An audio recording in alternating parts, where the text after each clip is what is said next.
My name is Honick. I'm 30, and I've been skateboarding 16 years, give or take. Okay. What inspired you to start skateboarding, and how did you get into it? I grew up in the Whitefish Bay area, and we didn't have anywhere to skate.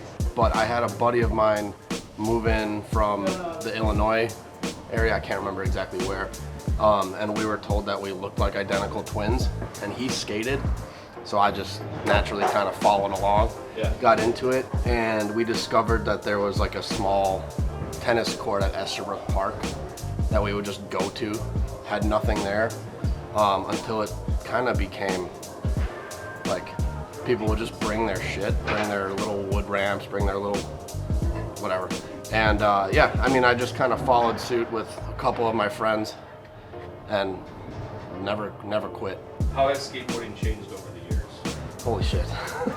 I mean, for starters, I've never in my life seen a pair of wheels like this, these Dragon formulas. That's a big example of how it's changed. I mean, you got guys here that are riding 85A, 101A, different types of polyurethane.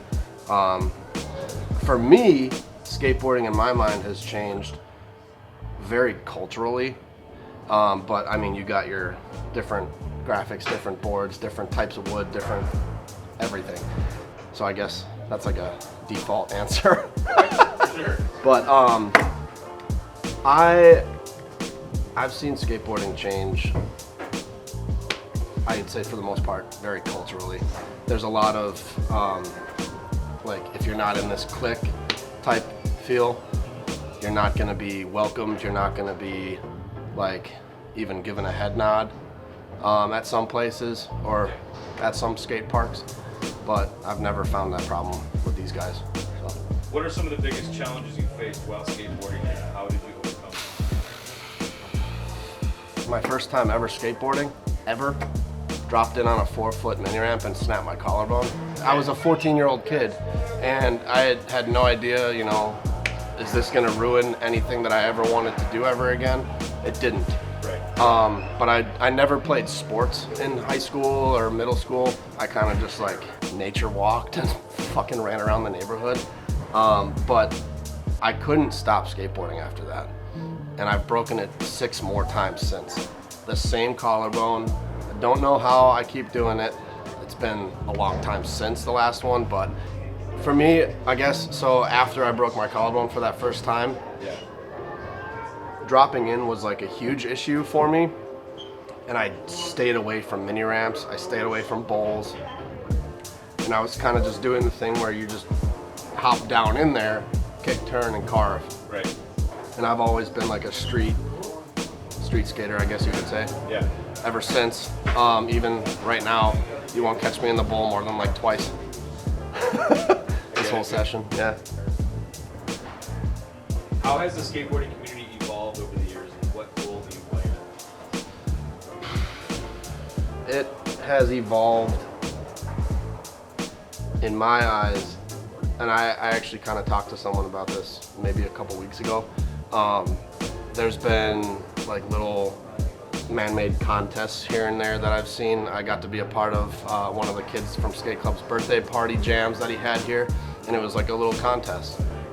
These kids are insanely good. Like 12-year-old kids. I mean, yeah, I was 14 when I started, but these kids maybe started at 9, 8, 6 years old like my daughter. And I'm thinking to myself, like, are there like skate academies or skate schools that these kids are going to in summer? Like, what is going on here? Because I didn't get that good that fast. Right. But I think it's just the level of, or I get not the level, but the increase of technology that we've got nowadays. Kids can watch YouTube videos on how to do a hard flip trick tip or something like that, you know? Yeah, I mean, dude, when I was coming up, we had to wait for videos. Yeah. And they were few and far between. Yeah, and the role that I would say I play in it,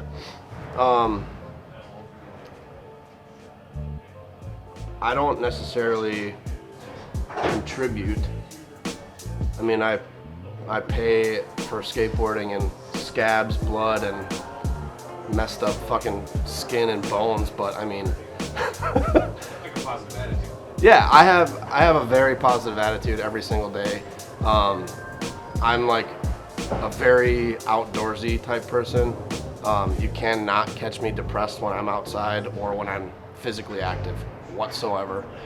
So I always try and like push or like vocalize my feelings when I'm here. So if someone bails, I'm the one cheering. Like I will laugh, I will like shout and be like, get up, let's go, come on. Every single time. I don't care who it is, if they've been skateboarding for a day, a year, 30 years, I'm that guy to just be obnoxiously cheering people. But in my mind, it's not necessarily like a contributing factor to, it's just kind of how I am. Right. But That's contributing. yeah. All right, dude, that's it. Sweet. Yeah.